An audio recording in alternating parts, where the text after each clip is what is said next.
Son of laughter, God's special promise to Abraham from Genesis 12 through 21. Years passed and things didn't get any better. People were still just as cruel and mean to one another. They still got sick and died.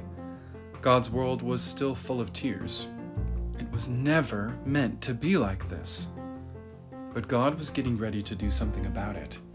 He was going to make all the wrong things right, and he was going to do it through a family. Abraham, God said, how many stars are there? God was about to tell his friend a wonderful secret. Let me see, Abraham said, rolling up his sleeves. But have you ever tried counting stars?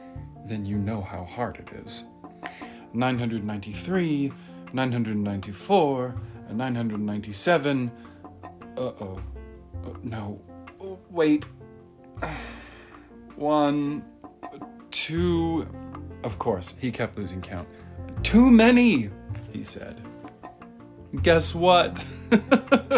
God laughed. I will give you so many children and grandchildren and great-grandchildren, you won't be able to count them either. Abraham couldn't help giggling at such a wonderful idea, but he stopped himself. How could he have a family? Don't be silly. He didn't have any children, let alone grandchildren. He wiped away a tear. Anyway, it was far too late for him to start having babies at his age. He was 99 years old. What could God mean? Abraham, God said, believe me. And then God told Abraham his secret rescue plan. Abraham, I will make your family very big, God promised, until one day your family will come to number more than even all the stars in the sky. Abraham looked up at the dark night sky, thick with stars. You will be my special family, my people, and through you, everyone on earth will be blessed. It was an incredible promise. God was going to rescue the world through Abraham's family. One of his great-great-great-grandchildren would be the child, the promised one, the rescuer. But it's too wonderful, Abraham said. How can it be true? Is anything too good to be true? God asked. Is anything too wonderful for me? So Abraham trusted what God said more than what his eyes could see, and he believed.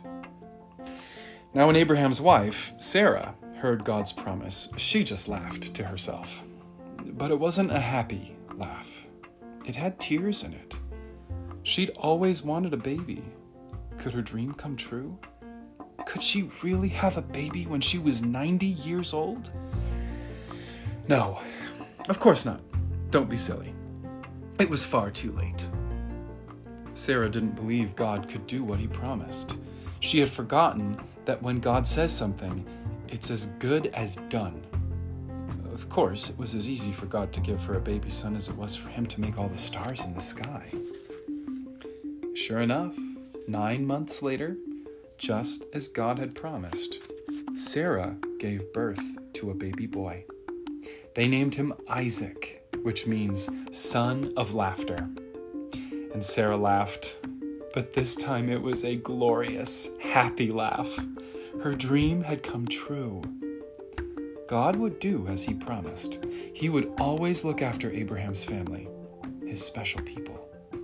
And one day, God would send another baby, a baby promised to a girl who didn't even have a husband. But this baby would bring laughter to the whole world. This baby would be everyone's dream come true.